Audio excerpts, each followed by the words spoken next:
Located on Northerly Island along the banks of Lake Michigan stands the Daphne Garden. Commissioned in 2004 for a temporary exhibit in Grant Park by the Union League in Chicago, the sculptures were so loved by the public that they have found their permanent home on Northerly, where they have stood since 2006.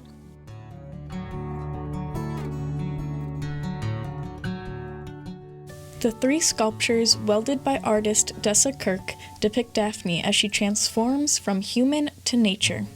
Classically inspired, the statues mimic Hellenistic sculpture and combine it with modern technique and symbolism. Kirk welded the sculptures out of old Cadillacs because when she was young, she saw sex workers exploited by their pimps who drove around in fancy Cadillacs, hiding the worth of the women inside the commercialized beauty of the cars. The Daphne Garden is a deconstruction of this greed and a representation of the resilience of these women. Therefore, the statues create a bridge between the exploited women of today with those of the past, symbolized through Daphne. The story of Daphne is one that was popularized through Ovid's Metamorphosis.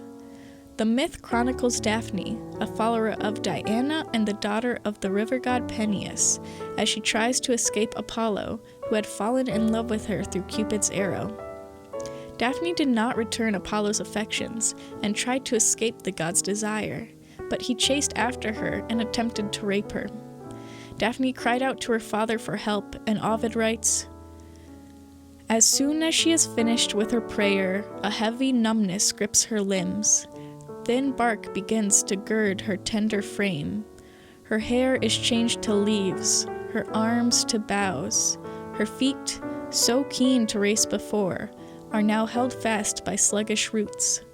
The girl's head vanishes, becoming a treetop. All that is left of Daphne is her radiance." So, in Ovid's portrayal of the myth, Daphne finds her salvation through nature, but she does not find her freedom. Ovid uses this heavy imagery to exhibit Daphne's loss of agency and her eternal entrapment in her surroundings.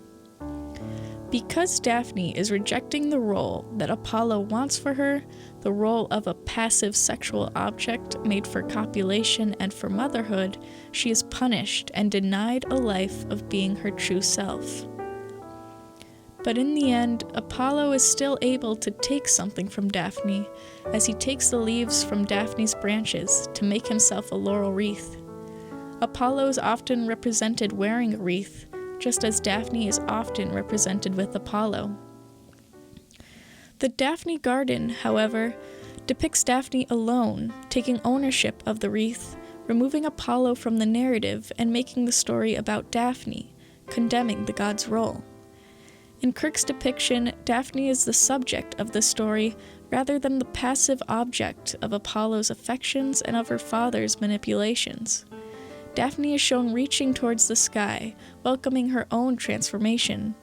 Her face is strong and resolute, her arms mimic wings, and her body stands tall and proud.